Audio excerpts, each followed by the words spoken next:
भारत में राष्ट्रीय सांख्यिकी दिवस प्रत्येक वर्ष किस दिन को मनाया जाता है?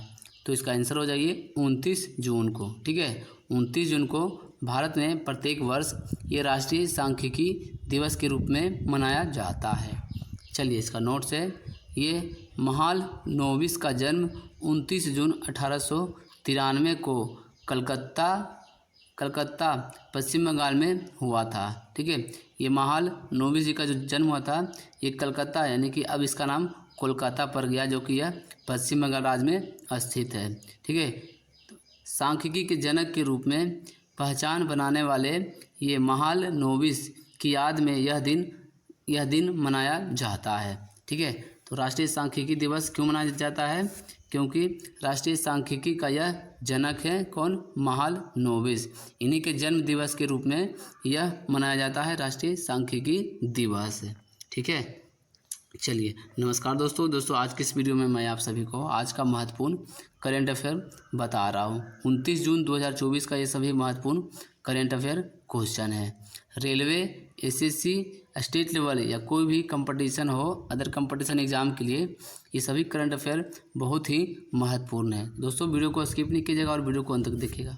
अभी तक आपने अभिकृत स्टडी पॉइंट को आप सब्सक्राइब नहीं किया है तो अभिकृत स्टडी पॉइंट को आप सब्सक्राइब कर लीजिए। चलिए वीडियो को शुरू करते हैं पहला नंबर क्वेश्चन के साथ। पहला नंबर एक क्वेश्चन है, ठीक है, हाल ही में चांद के अंधेरे हिस्से से मिट्टी लाने वाला पहला देश कौन सा बना है? तो इसका आंसर हो जाइए चीन। ठीक है, चीन देश है जो ये चांद के अंधेरे हिस्से से मिट्टी लाने वाला ये पहला देश बन गया है, चीन। ठीक है, चलिए इसका नोट्स है, चीन का मून मिशन चांद की सतह से मिट्टी लेकर धरती पर पहुंच गया है। इसी के साथ वह पहला देश बन गया है जो चांद के अंधेरे हिस्से से सैंपल लाने में सफल रहा है। चीनी नेशनल स्पेस एडमिनिस्ट्रेशन का ये चैग-E6 लैंडर ये 53 दिन बाद कैप्सूल में सैंपल लेकर धरती पर लौटा है। ठीक है, तो ये क्वेश्चन बहुत ही इंपॉर्टेंट क्वेश्चन है, PVI क्वेश्चन है। ठीक है, कि चांद के अंधेरे हिस्से से मिट्टी लाने वाला कौन सा देश बना है पहला? तो हो गया चीन। ठीक है, चीन है जो पहला देश बना है जो चांद की सतह पर से अंधेरे हिस्से में से वह मिट्टी लेकर धरती पर वह पहुंचा है। ठीक है, पहला देश बना है वह चीन। ये लाया है, देखिए जो लाया है ये चैग-E6 लैंडर। ठीक है, वो जो अंतरिक्ष यान था इसका नाम था ये, वो भी आया है 53 दिन में आ गया है। ठीक है, सैंपल लेकर आ गया है धरती पर। चलिए अगला क्वेश्चन में आ जाते हैं। अगला नंबर एक क्वेश्चन है, ये भारत में राष्ट्रीय सांख्यिकी दिवस प्रत्येक वर्ष किस दिन को मनाया जाता है? तो इसका आंसर हो जाइए 29 जून को। 29 जून को भारत में प्रत्येक वर्ष राष्ट्रीय सांख्यिकी दिवस के रूप में मनाया जाता है। चलिए इसका नोट्स है, महालनोबिस का जन्म 29 जून 1893 को कलकत्ता पश्चिम बंगाल में हुआ था। ठीक है, तो महालनोबिस का जो जन्म हुआ था 29 जून को हुआ था 1893 ईस्वी में, हुआ था कलकत्ता, जिसका नाम अब है कोलकाता, जो कि पश्चिम बंगाल राज्य में यह स्थित है। ठीक है, सांख्यिकी के जनक के रूप में पहचान बनाने वाले महालनोबिस की याद में यह दिन मनाया जाता है। ठीक है, ये 29 जून का जिनका जन्म हुआ था इसी के उपलक्ष्य में राष्ट्रीय सांख्यिकी दिवस मनाया जाता है, क्योंकि राष्ट्रीय सांख्यिकी का जनक ये महालनोबिस थे। अगला नंबर क्वेश्चन है, हाल ही में कहाँ भारत ओलंपिक अनुसंधान केंद्र का उद्घाटन किया गया है? तो इसका आंसर हो जाइए गांधीनगर में। ठीक है, गांधीनगर में भारत ओलंपिक अनुसंधान केंद्र का उद्घाटन किया गया है। चलिए इसका नोट्स है, गुजरात के गांधीनगर जिले में राष्ट्रीय रक्षा विश्वविद्यालय में भारत ओलंपिक अनुसंधान एवं शिक्षा केंद्र का उद्घाटन किया गया है। ठीक है, तो गांधीनगर कहाँ पड़ता है? तो ये गुजरात राज्य में पड़ता है गांधीनगर। ठीक है, जहाँ पे ये भारत ओलंपिक अनुसंधान केंद्र का उद्घाटन किया गया है। चलिए अगला क्वेश्चन में आ जाते हैं। अगला नंबर एक क्वेश्चन है, हाल ही में किस राज्य की विधानसभा ने राज्य का नाम बदलने का प्रस्ताव पारित किया है?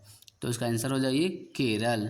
ठीक है, केरल राज्य की विधानसभा ने ये राज्य का नाम बदलने का प्रस्ताव पारित किया है। ठीक है, ये भी क्वेश्चन बहुत इंपॉर्टेंट क्वेश्चन है। ठीक है, PVI क्वेश्चन है, क्वेश्चन पूछा जाएगा, ये क्वेश्चन पूछा भी जा सकता है। चलिए इसका नोट से, केरल विधानसभा ने ये 24 सर्वसम्मति से एक प्रस्ताव पारित किया है जिसमें राज्य का नाम केरल से बदलकर केरलम करने के लिए ये संविधान संशोधन का प्रस्ताव पारित किया है। ठीक है, तो केरल का नाम बदलने के लिए ये केरल की विधानसभा ने नाम बदलने के लिए प्रस्ताव पारित किया है। वो भी क्या नाम दे दिया जाएगा, तो ये केरलम। ठीक है, केरल का नाम केरलम बदलने के प्रस्ताव पारित किया गया है। चलिए अगला क्वेश्चन है, हाल ही में किसे भारत के पहले AI विश्वविद्यालय में कुलपति नियुक्त किया गया है, तो इसका आंसर हो जाएगा ये साइमन मॉक। ठीक है, साइमन मॉक को भारत के पहले AI विश्वविद्यालय में कुलपति नियुक्त किया गया है। चलिए इसका नोट से, भारत के पहले कृत्रिम बुद्धिमत्ता विश्वविद्यालय यूनिवर्सल AI यूनिवर्सिटी ने अंतर्राष्ट्रीय रणनीतिकार और कई पुरस्कार विजेता प्रोफेसर ये साइमन मॉक को अपना कुलपति नियुक्त किया है। मॉक भारतीय संस्थान के संस्थापक कुलपति के पद पर नियुक्त होने वाले ये गैर भारतीय हैं। ठीक है, चलिए अगला नंबर क्वेश्चन है, हाल ही में किसे वर्ल्ड क्राफ्ट सिटी का दर्जा दिया गया है, तो इसका आंसर हो जाएगी श्रीनगर। ठीक है, श्रीनगर को ये वर्ल्ड क्राफ्ट सिटी का दर्जा दिया गया है। चलिए इसका नोट से, हाल में श्रीनगर को वर्ल्ड क्राफ्ट सिटी का दर्जा के रूप में मान्यता दी गई है। ठीक है, तो वर्ल्ड क्राफ्ट सिटी कौन सा शहर है, तो होगी श्रीनगर। अगला नंबर क्वेश्चन है, हाल ही में किसने राष्ट्रीय स्टॉप डायरिया अभियान 2024 का शुभारंभ किया है, तो इसका आंसर हो जाएगी JP नड्डा। ठीक है, JP नड्डा ने ये राष्ट्रीय स्टॉप डायरिया अभियान 2024 का ये शुभारंभ किया है, JP नड्डा के द्वारा किया गया है। इसका नोट से, केंद्रीय स्वास्थ्य एवं परिवार कल्याण मंत्री जगत प्रकाश नड्डा ने राष्ट्रीय स्टॉप डायरिया अभियान शुभारंभ किया है। ठीक है, साथ ही इस अभियान के लिए लोगो, पोस्टर, रेडियो स्टॉप और ऑडियो विजुअल जैसी ये IEC सामग्री भी जारी की है। इस अभियान का उद्देश्य बचपन में होने वाली डायरिया से बच्चों की मृत्यु को शून्य करना। ठीक है, डायरिया की वजह से ये बच्चे की मृत्यु हो रही है, इसको शून्य करना है। इसी वजह से ये JP नड्डा ने, जो कि यह केंद्रीय स्वास्थ्य एवं परिवार कल्याण मंत्री हैं JP नड्डा, इन्होंने ये राष्ट्रीय स्टॉप डायरिया अभियान 2024 का शुभारंभ किया है।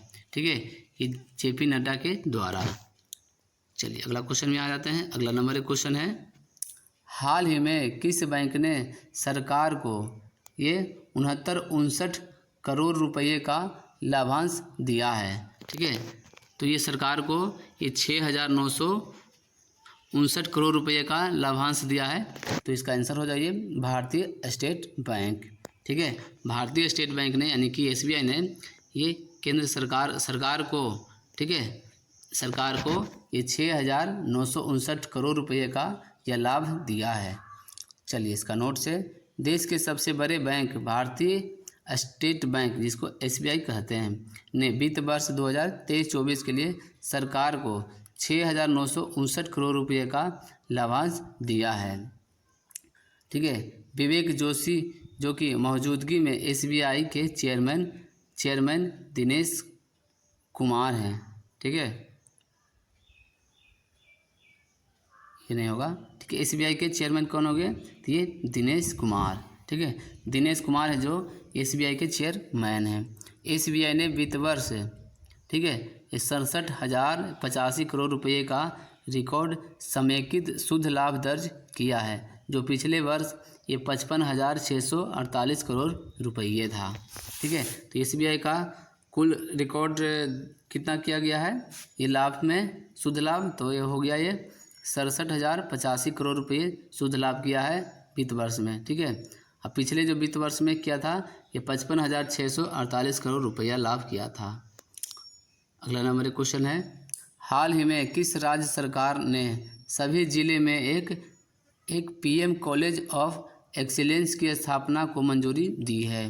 तो इसका आंसर हो जाए मध्य प्रदेश। ठीक है, मध्य प्रदेश में ये प्रत्येक जिला में एक पीएम कॉलेज ऑफ एक्सीलेंस की स्थापना की मंजूरी दी है। चलिए इसका नोट्स है, मध्य प्रदेश सरकार ने राष्ट्रीय शिक्षा नीति के अंतर्गत प्रदेश के सभी जिले में एक प्रधानमंत्री कॉलेज ऑफ एक्सीलेंस स्थापित करने की सहमति सबसे पहले दी थी।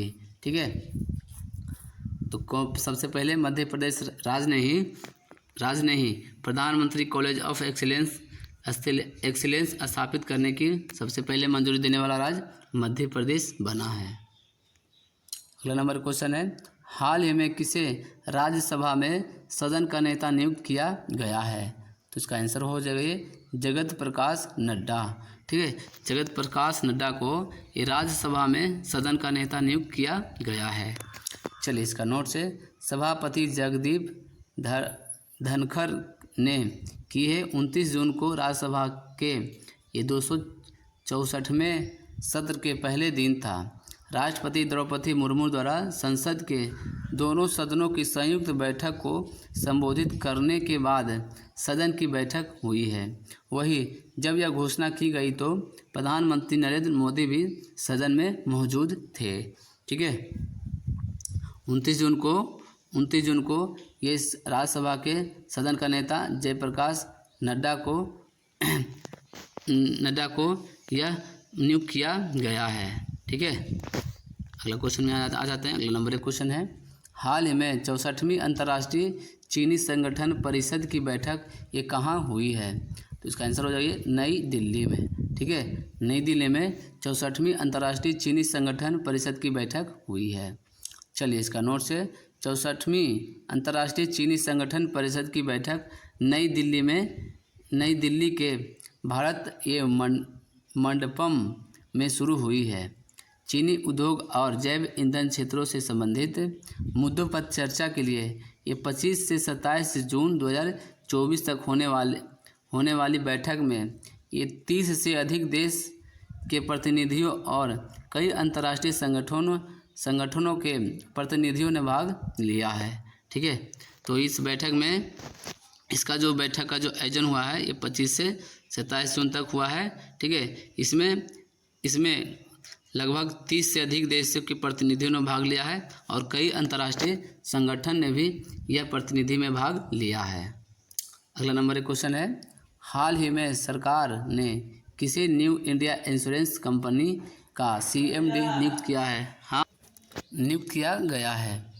ठीक है, तो इसका आंसर हो जाइए गिरिजा सुब्रमण्यम। ठीक है, गिरिजा सुब्रमण्यम को ये न्यू इंडिया इंश्योरेंस कंपनी का ये सीएमडी नियुक्त किया गया है।